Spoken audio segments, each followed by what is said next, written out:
Bonjour à tous, bienvenue à cette nouvelle émission de Emacha Manga, l'émission où je vous présente 5 mangas qui ne sont pas parus en France et qui ne sont pas disponibles en France. Donc voici donc nos 5 mangas sur lesquels je vais vous parler. Je vous les montre tout de suite, ils sont juste derrière moi. Pof, pof, pof, pof, pof. Voici ces 5 mangas. Donc aujourd'hui, on va avoir du comique essentiellement, parce que comme je vous l'ai dit, j'aime bien rire, avec un petit truc un peu ovni, mais je pense que tout peut sortir en France sur ce que je vais vous présenter aujourd'hui. Alors, tout d'abord, je vous rappelle juste un petit truc, n'oubliez pas quand même, l'émission Comment je sais, mais n'oubliez pas quand même de vous abonner, ça fait toujours plaisir. Je reviendrai là-dessus tout à l'heure. Donc, tout d'abord, je vais vous parler de Okami Shonen wa Uso o Kasaneru, que voici. Voilà, hop, que voici. Donc c'est là, je vais vous montrer dans quelques secondes ce qu'il y a. Donc c'est l'histoire d'un jeune homme qui s'appelle Keitaro Itsuki. Il a un gros problème, c'est il a un regard pas très agréable. Il est complexé par son regard qui est assez agressif. Je vous laisse regarder un peu les images juste ici, allez-y. Voilà, donc il a un regard très agressif, ça le complexe, et puis même s'il déclare à une fille, la fille le rejette. Plein de malheurs pour ce pauvre Keitaro, tout simplement parce qu'il a un regard qui fait peur tellement que même les profs en ont peur. Mais donc il se déclare à une fille, et la fille bien sûr l'envoie bouler, surtout qu'en plus c'est la madone de l'école. Et petit truc comique qui va arriver par la suite, lui, il est très embêté. Il en parle à sa grande sœur alors qu'il est dans le salon de beauté de sa grande sœur, dans lequel travaille sa grande sœur. Et elle décide carrément de lui faire un nouveau relooking. Elle dit, je vais te relooker, repose-toi. Elle le relook, mais elle le relook en fille. Donc voilà, je vous montre l'arrière. Hop, comme vous pouvez voir ici, c'est lui avant, c'est lui après. Et donc, notre cher Keitaro va se retrouver en fille et va se retrouver à aider cette madone qui est embêtée par des garçons qui sont un peu embêtants, hein, pour être poli. Et elle lui avoue qu'elle a un gros problème, c'est que elle ne sait pas réagir avec les hommes. Comment réagir avec les hommes? Et donc, va avoir ce mensonge qui va durer. Pour l'instant, c'est une série en 5 tomes qui est finie, qui est chez Kadokawa, qui est sortie en 2015. Je vous laisse encore un peu à nouveau regarder un peu la qualité du dessin. C'est du joli dessin, là, vous pouvez voir. Vous pouvez voir aussi quand même qu'il y a une vraie continuité dans la qualité du dessin fait par Namo. Oui, donc Namo est l'auteur, donc il a écrit quelques mangas. Aucun, malheureusement, n'est sorti en France. Et je pense que c'est vraiment une très bonne série que ce qu'il y a là, parce que bah, tout bêtement, c'est de la qualité, c'est marrant, c'est pas trop long, donc je vois bien plusieurs éditeurs en France pouvoir le sortir. Donc ça a même un titre en anglais, The Boy Who Cried Wolf Tells a Lie Today Also. Donc, si vous connaissez Le garçon qui crie au loup, la comptine, c'est indirectement inspiré de ça. Je vous avoue, pour l'instant, je vois pas trop le rapport. Parce que même si la série va tourner autour du mensonge. Voilà, en tout cas, moi je recommande donc ce Okami Shonen wa Uso o Kasaneru. Donc voilà, donc voilà ce que je vous recommande tout d'abord. Ensuite, une autre série, j'avais déjà parlé de son pendant dans un Emma-chan précédent. Je vais vous parler de Rockman-san. Celui d'avant, je vous avais parlé de Rockman-chan. Rockman-san, Rockman a grandi. Ses compagnons aussi de route ont grandi. Et on voit sa vie de tous les jours. Là, je vous laisse regarder la qualité graphique. C'est superbe. Ce sont les mêmes auteurs, pourtant, qui ont fait ça que Rockman-chan. Donc c'est un style graphique un peu différent, plus adulte. C'est toujours dessiné par Kawata Yoshi et Yukito. Elle est sortie aussi en 2022. C'est une série récente. Il n'y a pour l'instant qu'un seul tome. Ce qui est intéressant, c'est que vous avez aussi la vie de tous les jours de tous ces robots, ces droïdes, leur quotidien et comment est-ce qu'ils arrivent à s'en sortir. Donc il y a quand même à la fin un petit truc qui peut nous laisser dire qu'il va se passer des choses qui sont intéressantes. Je vous avoue, j'ai déjà eu un petit œil sur le tome 2 qui n'est pas encore sorti. C'est pas mal du tout. Mais je vous laisse revoir à nouveau, là, vous voyez cette qualité du dessin. Les décors sont poussés. Vraiment, il y a du détail. Le scénario aussi est bien, je veux dire, ça tourne bien, c'est très très joli. C'est une série, pour l'instant, on ne sait pas trop où ça va aller. Je pense qu'il faudra vraiment attendre le tome 3 pour voir si des éditeurs français vont peut-être se mettre sur Rockman-san. Il me semble même que Rockman-san pourrait être plus facilement être amené en Europe que Rockman-chan, parce que Rockman-chan a beaucoup plus d'humour à la japonaise à l'intérieur, qui n'est pas toujours très facile à apprécier pour des lecteurs non japonais. Voilà, voilà. Donc ça sort chez Kadokawa, comme son frère jumeau Rockman-chan, et c'est pour l'instant un seul tome, dessiné par Yukito et Kawata Yushi. Voici donc maintenant le troisième manga que je vous propose, qui est sorti chez Robunsha en 2019, dessiné par Max Mellion. Ça s'appelle Momonoki Ie ou Ke, Momonoki Ke, ce qui veut dire la maison, la famille, no Yonshimai, donc les 4 sœurs de la famille Mononoki, donc Momonoki. Pour vous faire simple, c'est les 4 filles du docteur March revues à la japonaise. Et donc ces 4 filles du docteur March, je vais revenir quand même sur le... Donc nous avons Ichiba qui a 20 ans, Nino qui a 15 ans, Mitsu qui a 12 ans et Shiki qui a 9 ans. Donc ce sont 4 filles. Leurs parents sont partis pour le travail à l'étranger et les 4 filles restent à la maison. L'appartement, plutôt un grand appartement quand même. Et c'est surtout Ichiba qui va s'occuper de ses sœurs. Donc on voit les péripéties de ses 4 sœurs. Alors, c'est très bon enfant, pas du tout ecchi. Ça, j'apprécie beaucoup dans les histoires comme ça, où c'est une histoire familiale, très comique. J'ai été très surpris qu'il n'y a que 3 tomes. Il n'y a que 3 tomes. Je vous laisse regarder la qualité du dessin. C'est très très mignon, c'est simple. Par contre, les décors sont plutôt bien travaillés. On voit vraiment le quotidien de ces 4 sœurs qui apprennent à vivre entre elles. Il y a vraiment...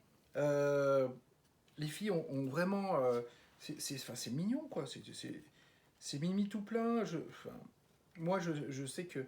Et puis c'est beau. Là, on a... alors, je vais essayer de vous retrouver ça, parce que ça, je ne l'ai pas filmé, mais j'ai trouvé ça super mignon. Voilà. Elles essayent de faire leur linge et voilà ce qui se passe. Hein. Voilà. Franchement, c'est une jolie petite histoire. Alors, certains trouveront que ça ressemble sur des points graphiquement et autres à Gotobu no Yome. Mais non, ça, je trouve pas. Moi, je trouve que c'est une jolie série en 3 tomes. Je verrais bien ça chez Pika, par exemple. Je trouve ça très très joli. Je trouve dommage qu'il n'y ait que 3 tomes. Donc très très beau boulot de Max Mellon. Euh, donc c'est sorti en 2019, c'est déjà fini en 3 tomes. Voilà, c'est un manga très agréable à lire. Je pense que je vais acheter les 2 autres tomes. Pas parce qu'il y a 3 tomes que je vais acheter, mais parce que c'est une jolie histoire. C'est une histoire de famille. Donc il y aura des petites tristesses, c'est évident par la suite, mais c'est pas du tout choquant en soi. Ce que j'apprécie du tout, c'est que c'est assez sain sur les rapports. Ensuite, je vais vous montrer, pour moi, c'est un peu l'ovni du jour, même si c'est un ovni en 11 tomes, donc ça marche plutôt bien, c'est sorti chez Shinkosha, dessiné par Ida Hiroto. En 2014, c'est toujours pas sorti en France, ça m'a assez étonné. Et quand j'ai réfléchi, en 2014-2016, je pense que le public n'aurait pas... le choix des éditeurs français à cette époque, je pense qu'il n'a pas été stupide, parce que c'est pas une série qui aurait plu au début aux éditeurs. Alors, je vous laisse donc regarder cette série qui s'appelle Omae wa Mada Gunma o Shiranai. Il y a même You Don't Know Gunma Yet qui a eu un animé, une série télé live, pour traduire, c'est Tu ne connais pas Gunma. Alors je vous laisse regarder là un peu la qualité graphique, c'est du très beau dessin, beaucoup de noir, je trouve justement il joue beaucoup sur le noir, sur l'aspect sombre. Pourquoi Pour ceux qui ont vu Bienvenue chez les Ch'tis, c'est quelqu'un de Chiba qui va aller déménager à Gunma. Et tous ses potes lui font mais ça va pas à la tête, va pas à Gunma. Les gens de Gunma ils font aussi non, ne viens pas et tout ça. Et pour faire simple, c'est l'équivalent dans Bienvenue chez les Ch'tis de le schnorr. Voilà, c'est le nord. Voilà. Gunma n'est pas du tout dans le nord, c'est dans le centre de l'île principale, à 2 heures de 2 heures de Tokyo. Je connais très bien Gunma parce que c'est là-bas qu'est ma belle famille. Donc en réalité, c'est une région très très agréable. Mais ce manga est très très marrant. Je vais juste vous faire un petit résumé de la première page. Euh, il y a dans ce pays une préfecture qui s'appelle Gunma. Et elle est née de poussière d'étoiles et autres. Enfin, c'est vraiment du n'importe quoi. Ça part dans tous les sens. C'est du foufou. On passe son temps à rigoler et à se plaindre pour ce pauvre gars qui va aller à Gunma. Faut savoir que quand même Gunma a 700 ans d'histoire, hein, quasiment. Euh, et donc ça commence bien. Le gars, il est tranquillement dans le train, en train de faire son déménagement. Euh, parce qu'au Japon, on utilisait beaucoup de déménageurs. Donc, et lui, tranquillement, il va à son nouvel appart. Et ah ouais, mais c'est vrai, j'ai un copain qui habitait à Gunma. Tu sais, voilà. Ah oui, je ne lui avais pas dit que je déménageais à Gunma. Ben, je viens à Gunma. Mais ça va pas la tête, t'es pas fou. Ne viens pas. Il y a personne qui n'est revenu vivant de Gunma. C'est un truc, mais totalement déglingué. Moi, franchement, c'est déglingué. Mais mon coup de cœur de cette semaine dans Emma-chan, pas parce que c'est super marrant. Il y a 11 tomes. J'ai déjà commencé à acheter la suite. Je vous laisse à nouveau regarder quand même. C'est un vrai. Enfin, je pense que c'est un coup de cœur parce que qu'est-ce que j'ai rigolé. J'ai rigolé d'autant plus, comme je vous ai dit, comme je connais Gunma, parce que des choses qui sont pas totalement fausses quand même. C'est très très marrant. Je pense que le public français est parfaitement adapté maintenant à ce genre d'humour et surtout qu'il y a eu un animé. Donc je sais pas si l'animé est passé en France. Je ne crois pas. Mais en tout cas, moi, mon coup de cœur, c'est ce manga de Ida Hiroto, sorti en 2014 chez Shinkocha en 11 tomes, qui s'appelle Omae wa Mada Gunma o Shiranai. Franchement, c'est mon petit coup de cœur et en même temps, c'est l'ovni de cette semaine. Je vous propose maintenant le dernier tome qui est sorti chez Kadokawa. C'est en 6 tomes, c'est toujours en cours. Alors, c'est de Ghost comme le fantôme Migawa, de Magdai et de Shino. Et c'est sorti en 2019, donc 6 tomes, 2019, en à peu près 2 ans, 6 tomes, c'est qu'il a une bonne parution. Alors, voici ce tome-là. Liso no musume nara sekai saikyou demo kawagatte kuremasu ka. Alors, il y a aussi un titre en anglais. If only it's an ideal daughter, would you even pamper the world strongest? C'est l'histoire, pas de la demoiselle qui est sur la couverture. Je vous laisse un peu regarder les images. Déjà, on va parler du dessin. Déjà, c'est bien dessiné. Les décors sont pas très poussés, mais quand il y a du détail. Il y a du combat. Le combat est dynamique. C'est pas mal du tout. Ce que je peux dire en tous les cas, sans trop dévoiler l'histoire, c'est l'histoire d'un homme qui a sauvé le monde, qui est l'homme le plus puissant de la Terre, puisque elle se fait attaquer par des monstres qui sont en vérité les animaux qui ont muté en monstres et qui contaminent, une sorte de zombieland. Et l'homme le plus fort a sauvé l'humanité.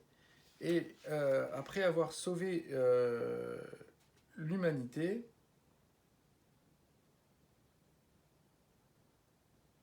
il se rend compte que dans un des monstres, il restait une couveuse avec un enfant plein de pouvoir, donc apparemment un enfant mutant, qui se trouve être une fille, et il décide de devenir le père de cette fille. Sauf qu'il va lui cacher, donc elle a 14 ans quand l'histoire commence vraiment, il va lui cacher qu'il est l'homme le plus fort du monde en se faisant passer pour un guerrier de niveau inférieur à elle, qui elle quand même est la plus forte aussi c'est le plus fort et la plus forte du monde. Donc je vous avoue, il y a des petites scènes légèrement etchi, c'est pas trop ma tasse de thé, mais on l'oublie très vite parce que c'est que quasiment qu'au début, on a 1 ou 2 pages un peu insistantes sans pour autant être grossières. C'est un beau manga. Il y a 6 tomes. Je vous avoue, j'ai pas lu la suite, donc j'ai du mal à savoir vers où ça va. On voit qu'il y a des intrigues qui se forment. C'est pas mal du tout.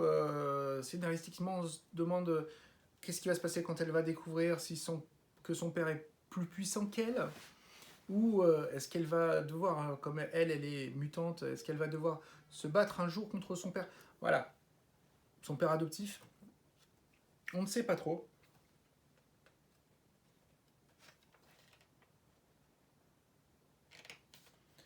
Surtout que les deux premières pages en couleur, voilà, les 2 premières pages en couleur nous font penser qu'il va se passer, il peut y avoir pas mal de, comme on dit, de climax. Donc, c'est chez Kadokawa de Ghost Migawa, Magdai et Shino, sorti en 2019, déjà 6 tomes. Donc, Liso no musume nara sekai saikyou demo kawagatte kuremasu ka. C'était le 5e manga que je vous proposais dans cette émission d'Emma-chan manga. Voici donc nos 5 mangas avec personnellement mon coup de cœur qui va pour celui-ci Omae wa Guma o Shiranai. Omae wa Mada Guma o Shiranai. Et sincèrement, voilà les 5 tomes que je vous ai présentés cette semaine. Donc, merci à tous ceux qui ont regardé jusqu'au bout la vidéo. N'hésitez pas à mettre dans les commentaires, par exemple, si je me suis trompé et que tout compte fait, le manga est sorti en France et que je l'ai loupé, hein, ça peut arriver. Je fais quand même des recherches, mais personne n'est parfait. N'oubliez pas aussi de mettre le petit pouce. Ça fait plaisir à l'ego, mais en même temps, ça permet de faire voir la vidéo à plus de monde possible.